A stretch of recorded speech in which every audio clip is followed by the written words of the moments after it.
Durante siglos, el Imperio Romano ha simbolizado el orden, la ingeniería, el derecho y el poder.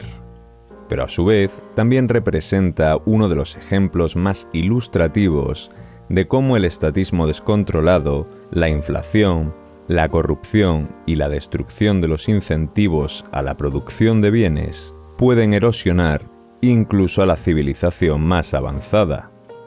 Cuando pensamos en Roma, pensamos en grandeza, en prosperidad, en un ejército invencible, en Cayo Julio César, en el Coliseo, en un mito de dos hermanos amamantados por una loba, una discusión que acabaría en asesinato, y en la fundación de una ciudad junto al río Tíber, un pequeño asentamiento de pastores y guerreros que acabó convirtiéndose en apenas unos siglos en la civilización más poderosa de la antigüedad. El paso de una monarquía a una república y de ahí a un imperio que gobernó desde las Islas Británicas hasta Egipto. Se impuso con su ejército en el mapa, pero también con su derecho, sus caminos, su idioma y también su ingeniería. Fue, es y será el símbolo de la civilización occidental y hoy en día muchas de nuestras ideas de poder, ley o ciudadanía beben directamente de su legado. Pero esa Roma invicta que exportaba orden y prosperidad acabó colapsando desde dentro.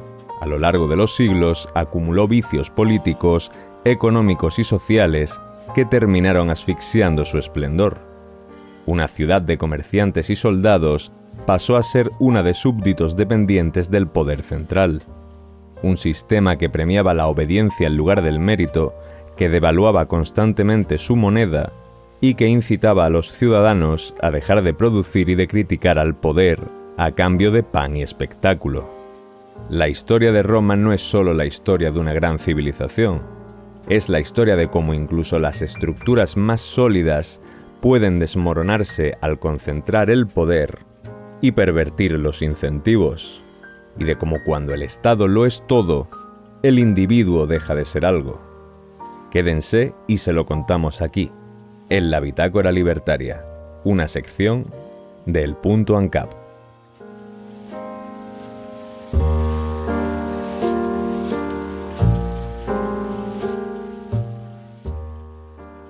Durante sus primeros siglos, Roma prosperó gracias a una sociedad de comerciantes, campesinos y soldados.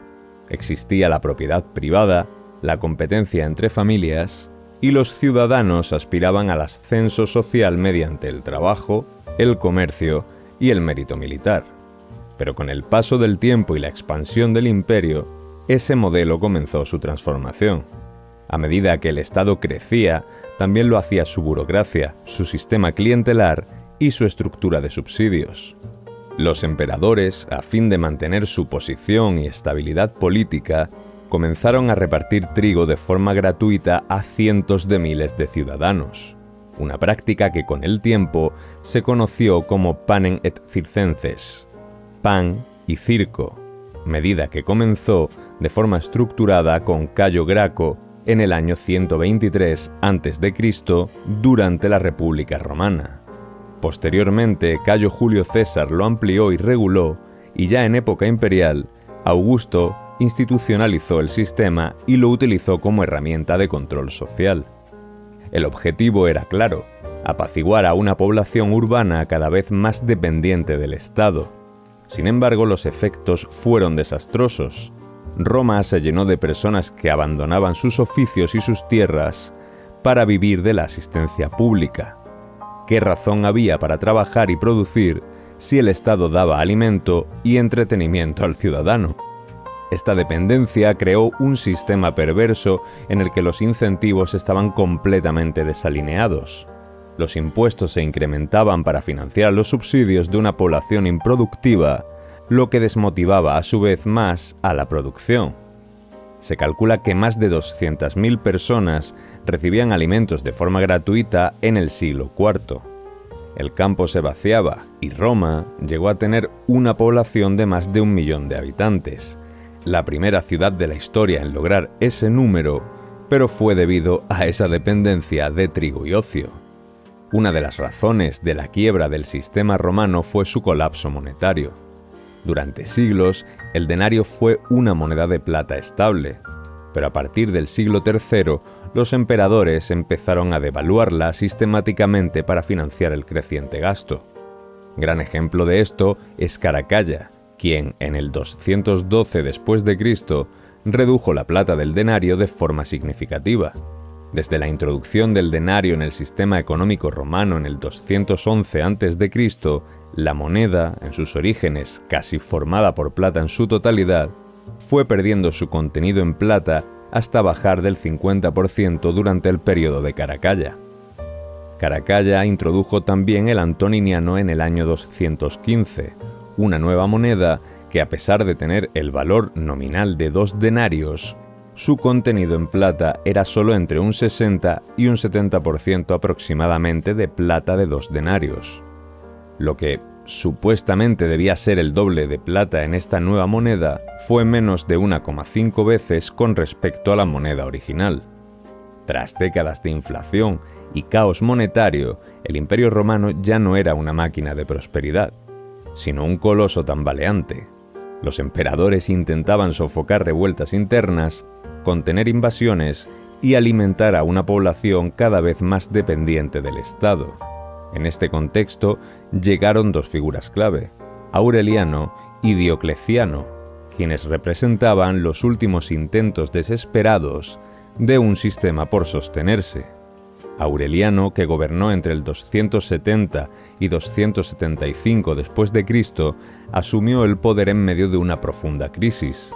Consiguió reunificar el imperio militarmente, pero subió los sueldos de los soldados para garantizar su lealtad y centralizó más el poder político y administrativo, financiándose a través de una emisión masiva de moneda sin respaldo metálico, lo que provocó una inflación descontrolada, dando lugar a la vuelta del trueque y grandes dificultades para recaudar impuestos en una moneda que ya nadie quería. Frente a aquella situación, en el 284 llegó Diocleciano, que intentó una serie de reformas radicales. En lugar de reducir el tamaño del Estado o de restaurar la confianza monetaria mediante disciplina fiscal, optó por una estrategia autoritaria y centralizadora. En el año 301, emitió el Edicto de Precios Máximos, con el objetivo de frenar la inflación, fijando precios y salarios en todo el imperio. El resultado, como cabía esperar, fue el desabastecimiento generalizado, la desaparición de productos del mercado y la proliferación del mercado negro.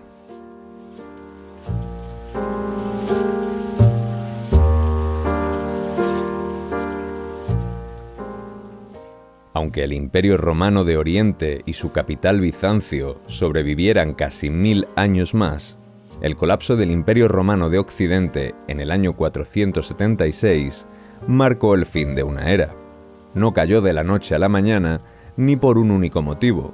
Fue un proceso gradual y multifactorial, con raíces económicas, políticas, sociales y militares. La estructura burocrática cada vez más pesada, una población desmotivada, un sistema económico sostenido por el expolio y la esclavitud, provocó lo inevitable. El ejército romano, compuesto en buena parte por pueblos bárbaros, se volvió cada vez más mercenario, llegando a atacar el imperio desde dentro. En paralelo, la pérdida de confianza en las instituciones romanas hizo que muchos ciudadanos buscaran protección directa en señores locales, anticipando así el modelo feudal que dominaría Europa durante siglos.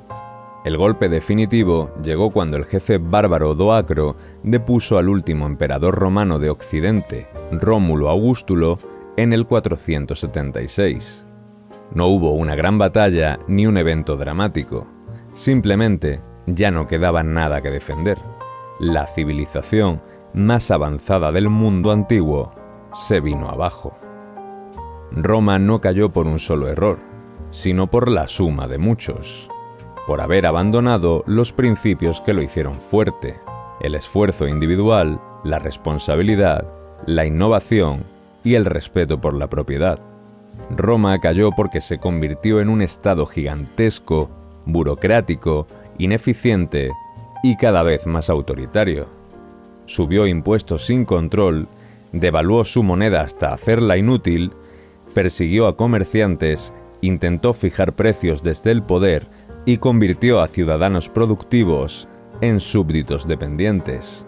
Dio pan y circo a cambio de obediencia, y cuando llegó el colapso, ya no existía alimento y espectáculo, solo ruinas.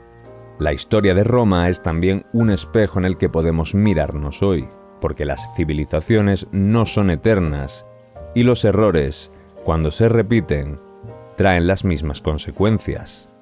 No basta con tener un pasado glorioso.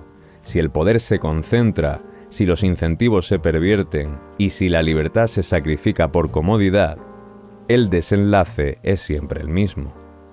Como dijo Frédéric Bastiat, el Estado es la gran ficción por la que todos tratan de vivir a expensas de todos los demás. Si les interesa seguir explorando estas ideas, pueden suscribirse al canal y dejar su opinión en el cajón de comentarios. Les esperamos aquí, en el Punto ANCAP.